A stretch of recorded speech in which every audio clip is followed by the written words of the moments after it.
Order! Order, I say!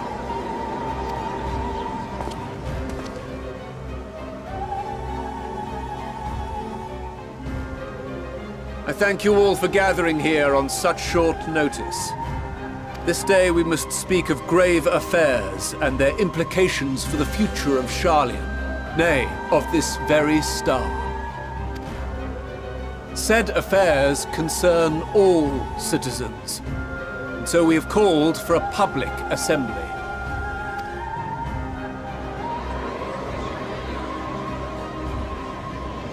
You may have heard rumors of the Loporrits and the havoc these madmen wreak abroad.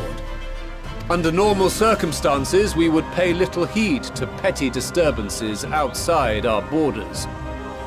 The final days, however, are another matter altogether. For we dare not ignore these prophetic words of Eld. The Endbearers will come, ushering chaos and calamity. The final days descend and devour the very star. I've never heard this prophecy. Is it true? Will all that really happen? Calm yourselves. The time has come to speak of the Forum's most sacred duties. But first...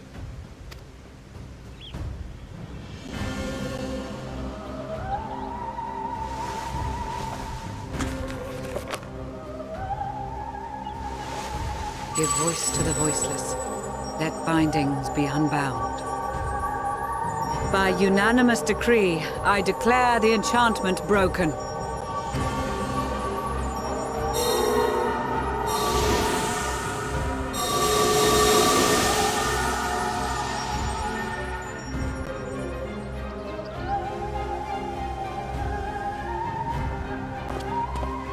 Master Leveilleur, if you would. Very well.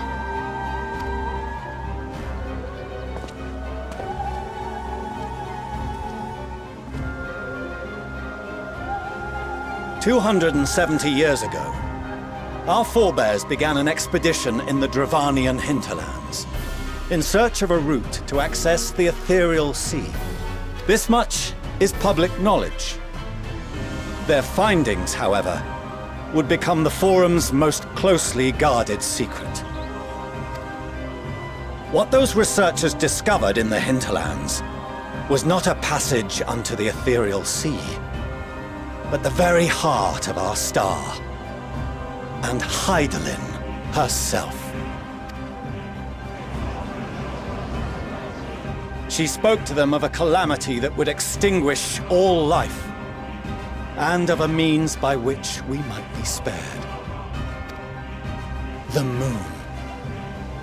'Tis in truth a gargantuan vessel built to serve as sanctuary for her children and deliver them from this doom.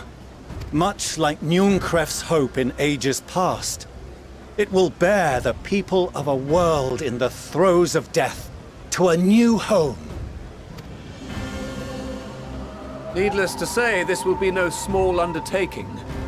To facilitate the great work, the Forum has maintained close contact with the servants of Hydaelyn, who presently reside on the moon. Convinced that the foretold end was all but inevitable, we began amassing a wealth of knowledge, not merely for the betterment of our nation, but in preparation for the journey to come. You revealed this to us now? By the gods, how long do we have?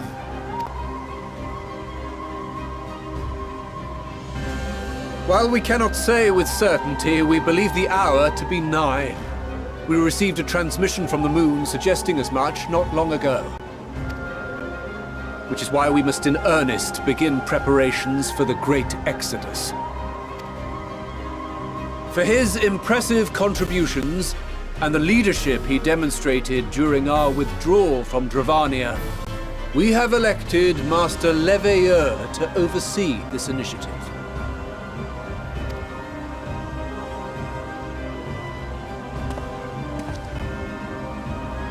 Fellow scribes and scholars, my countrymen, we face a threat of unprecedented scale.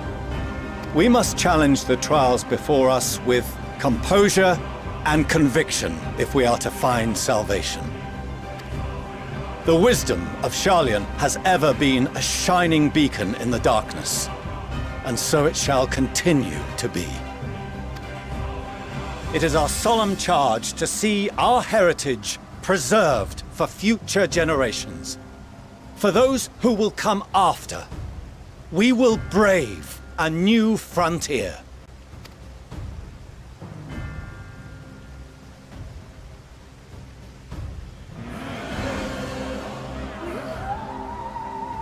Administrative edicts will be relayed to all major institutions ere long. In the meantime, carry on with your duties.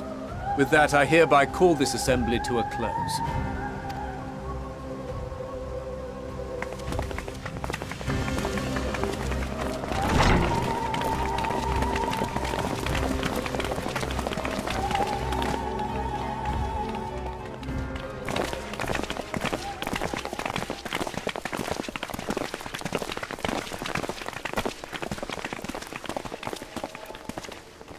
Do you remember what Mother told us when we visited home? That it wasn't until after we were born that Father seemed to lose himself in his work. If that great work of his was the evacuation of this star, then... Yes. It wasn't for his benefit.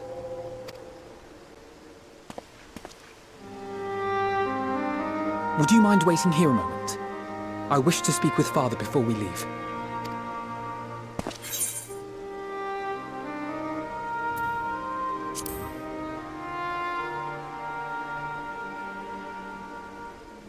I may look daggers at him, but I will neither speak nor draw them. If it's all the same to you, I have a few choice words to share with Father as well.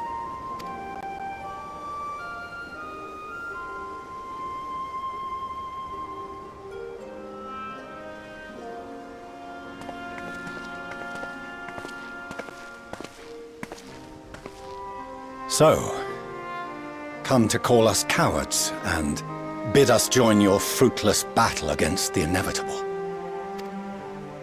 Nay, we do not object to the Forum's proposal. On the contrary, those who wish to flee have every right to do so. Urianger is cooperating with your associates on the moon to ensure that all is ready should evacuation be our only recourse. Then whatever your business, I suggest you be brief. Though we cannot boast the boundless wisdom of Sharlayan, we have first-hand knowledge of foreign cultures and have conversed with no small number of peoples. These experiences have taught us fundamental truths that cannot be recorded in any tome, nor charted on any map.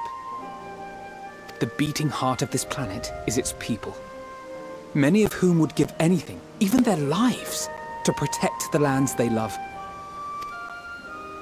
Many may choose to join you in the end. But what of those unwilling or unable, for whom escape will never be an option? What would you have them do? To ignore the plight of those one might conceivably save is not wisdom, Father. It is indolence. This is why we choose to fight. We'll not ask for your understanding, Father. Only that you don't turn a blind eye to the good we have done. That we can still do. We're not children in need of protection. Hold fast to your principles and let the world burn if it please. But we believe there is still another way. And if there is, we will find it. You see if we don't.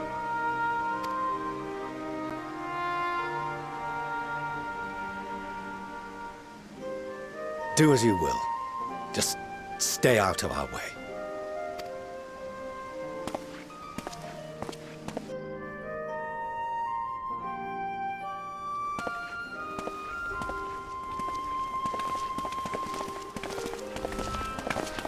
Were he not so consumed with self-righteousness, He might tell you how proud he is of you both. Bold words call for bold action. And there'll be no turning to your father should plans go awry. As if I ever would. So long as there are those who wish to stay and fight for this star, we have to do what we can to help them.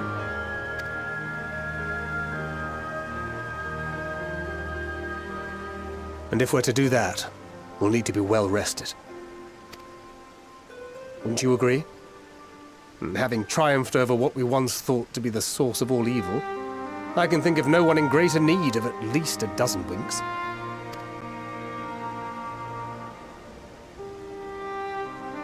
Shall we then? To the Annex, to prepare for tomorrow.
Oh, apologies. I didn't mean to... If you could spare a moment before bed. Thank you. I fear this may be the last quiet night we have to talk for quite some time.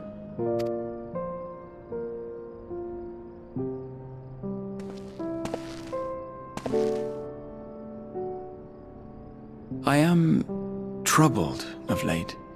Unwarranted concerns, perhaps. I hope. Nevertheless, I feel compelled to share them with you. Though you have bested your enemies thus far, Xenos and even Zodiac, your victories have come at a considerable cost to yourself. No one is without their limits, and you are no exception. I worry the added weight of the final days will prove more than you can bear. It is surely too much for any one man. But you needn't bear it alone. Let me share your burden. My, carrying capacity pales in comparison to yours, but I could still help. Shoulder the occasional satchel from your ever-growing mountain of, baggage. You have already done so much to help relieve me of mine own encumbrances. 'Tis only fair that I repay you in kind. Of course, it needn't be only troubles we share. Moments of joy may seem few and far between now, but there will come a time when we look back fondly on this journey. The inquiry at the Forum, our march through the snows of Garlemald, our impromptu dinner in this very room. All of it. And that is to say nothing of the journeys yet to come, to the ends of the world and beyond.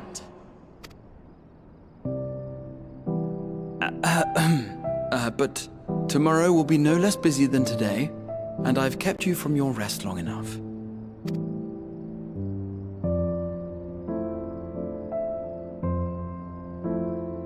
Sleep well, my friend.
Thank the gods that tower is gone.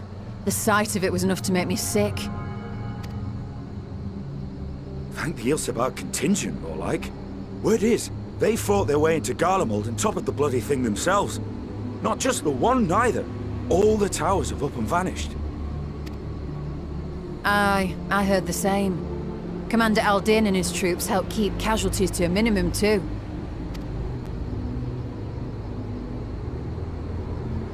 But is it true they brought back tempered Garlean soldiers?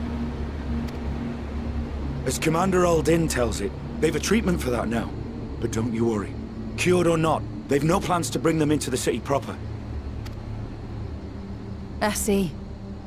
Well, that's a relief then. I know we've brothers and sisters among the lot, but I can't say I'm eager to welcome them home.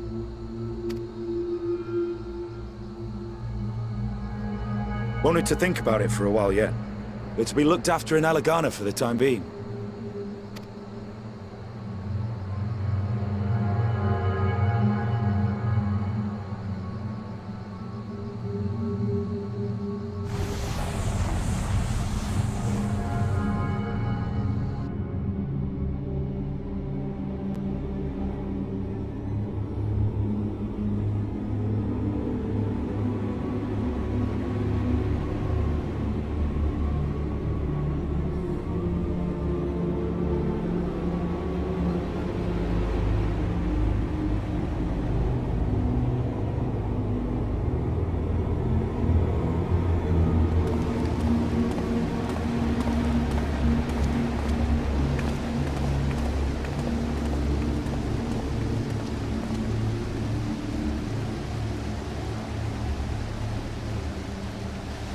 Another day, another commission of paramount importance.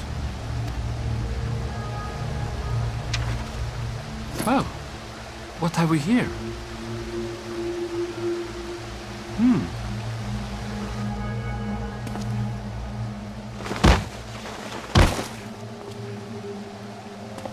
Hey, are you all right?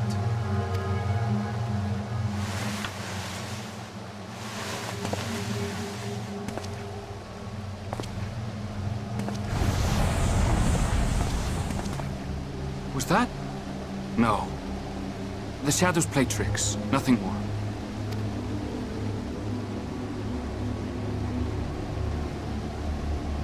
The towers are gone, and the Garlean threat is abated. And yet, why does it feel as though it's about to get much, much worse?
And lo, vile beasts did rise.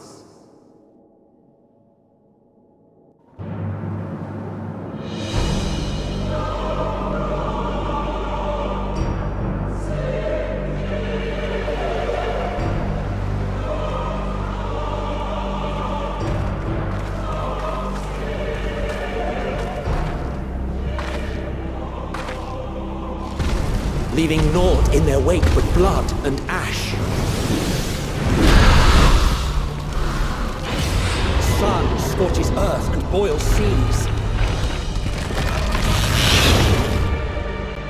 And our sins ascend unto the heavens. Three dooms to unmake all we were.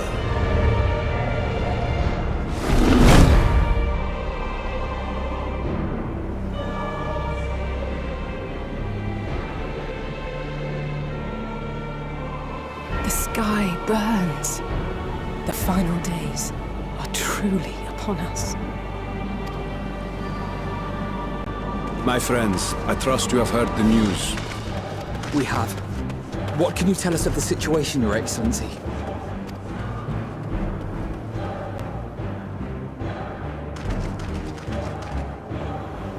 Last night, the Isle was rocked by tremors, and the earth itself cried out. Aloft, the heavens began to burn. From all about, unholy beasts, the likes of which we had never seen, came forth in fury and rage. No. To say they came forth would be inexact. The people of Radzat-Han themselves transformed into these baleful fiends.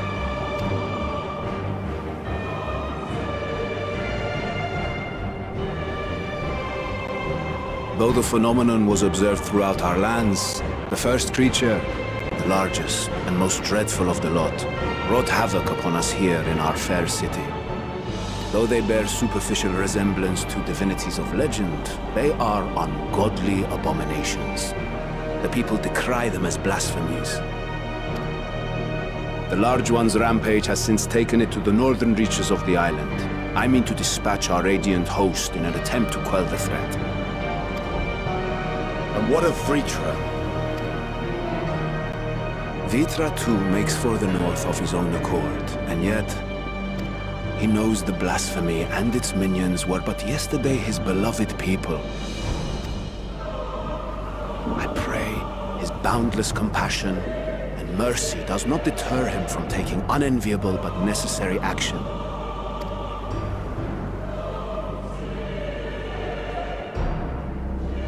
Understood.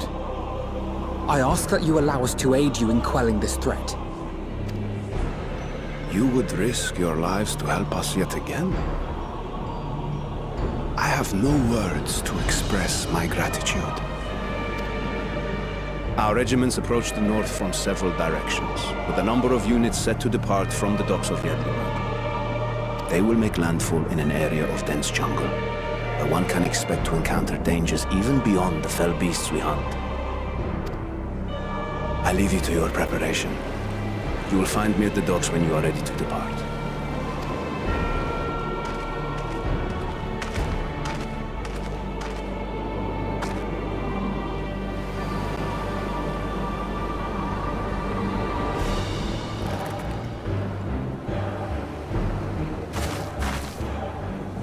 We're as prepared as we'll ever be.